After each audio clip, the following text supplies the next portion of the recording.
কিয়ামতের পূর্বে যখন এই 10টি জিনিসের মানে দেখতে পাওয়া যায়, পরিলক্ষিত হবে, তখন কিন্তু আমরা বুঝতে পারবো যে রাসূল যে ভবিষ্যদ্বাণী করেছিলেন যে মদিনার জলুস কমবে, আর মদিনার জলুস কমলেই বিশ্বযুদ্ধের মোহরা দেওয়ার চেষ্টা করবে, আর বিশ্বযুদ্ধের মোহরা শুরু হলেই তখন কুস্তুনতুনিয়া মুসলমান অধীনে আসবে, আর কুস্তুনতুনিয়া যখন বিজয় হবে তখন দাজ্জাল বেরিয়ে আসবে। এরা সমস্ত ভবিষ্যৎবাণী। আমরা একটু সামনে আর একটু অগ্রসর হই। ইস্তাম্বুল বলা হয়, কনস্টান্টিনোপলকে বলা হয় ইস্তাম্বুল। এটা ছিল সলেমান অটোম্যান সাম্রাজ্য যখন পরিচালনা করেন সুলতান সুলেমান 1520 খ্রিস্টাব্দ থেকে, তখন তার ওই রাজধানী ছিল ইস্তাম্বুল। নামটা মনে হয়ে গেছে, ইস্তাম্বুল তাকে বলা হয়। এখন রাজধানী হল আঙ্কারা, যেটাকে তুরস্ক বলছে। তুরস্কের একটা ওটা উত্তর অঞ্চল, কুস্তুনতুনিয়া। একটা হাদিস আমরা পড়ি, তাহলে বুঝতে পারবো, আরো পরিষ্কার হয়ে আসবে। আনজি মাকবারি রাদিয়াল্লাহু তাআলা কলা সামিতু নাবিয়্যা সাল্লাল্লাহু আলাইহি ওয়াসাল্লাম। জি মাকবার থেকে হাদিসটি বর্ণিত হয়েছে। তিনি বলেন, নবী সাল্লাল্লাহু আলাইহি সাল্লাম বললেন, সাতু সালেহুনা রুমা সুলহান আমনান। মুসলমানকে লক্ষ্য করে রাসূল বললেন, মুসলমান শোনো, তোমরা খ্রিস্টানদের সঙ্গে একটা সমঝোতায় তোমরা যাবে।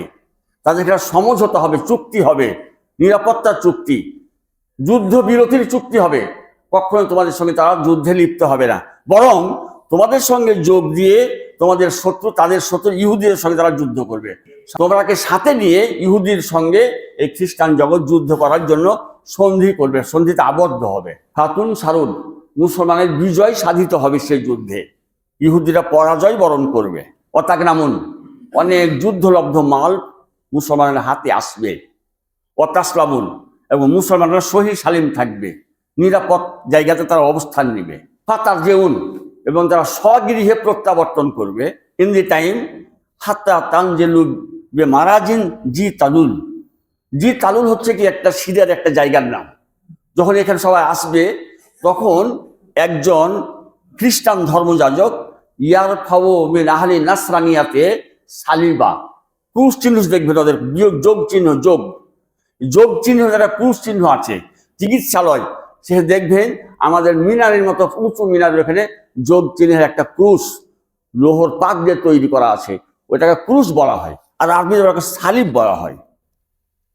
আপনার মনে থাকা, নিশ্চয়ই মনে থাকা দরকার, একাদশ, দ্বাদশ আর ত্রয়োদশ এই 3 বছর ধরে ক্রুসেডের যুদ্ধ অনুষ্ঠিত হয়েছিল মুসলমানদের বিরুদ্ধে। একটা ধর্মযুদ্ধ বলা হয়। বহু মুসলমানকে সেখানে আত্মহত্যা দিতে হয়েছে, বহু রক্ত দিতে হয়েছে। এর নাম হলো ক্রুসেডের যুদ্ধ।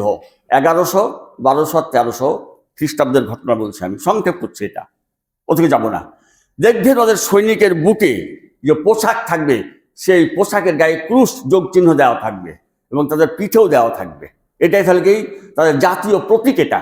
তাই সেই দিন একজন খ্রিস্টান ধর্মযাজক বিজয় লাভ করার পর ওই ক্রুশকে সে উঁচিয়ে ধরবে।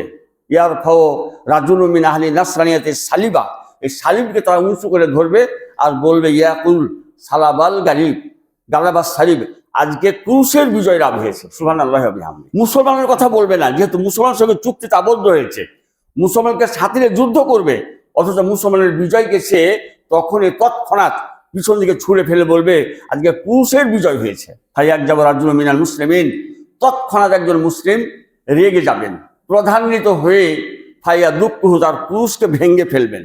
যখনই ক্রুশকে ভাঙা হবে সবার সামনে, তখনই ফাইন্দা জালিকা তাকদিরুর রুম, সেই খ্রিস্টান ধর্মযাজকেরা মুসলমানের সঙ্গে সন্ধি নষ্ট করবে, তারা গাদ্দারি করবে, বিশ্বাসঘাতকতা করবে। তার মানে তারা যে সন্ধি করেছিল মুসলমানের সঙ্গে থেকে যুদ্ধ করা ইহুদিদের বিরুদ্ধে, সে থেকে তারা ফিরে আসবে, প্রত্যাহার করে নেবে, তারা সে চুক্তিকে ভঙ্গ করবে। ফাইন্দা জালিকা তাজমলিল মানহাবাদ, তখনই বিশ্বযুদ্ধের মোহরা বা দামামা বেজে উঠবে।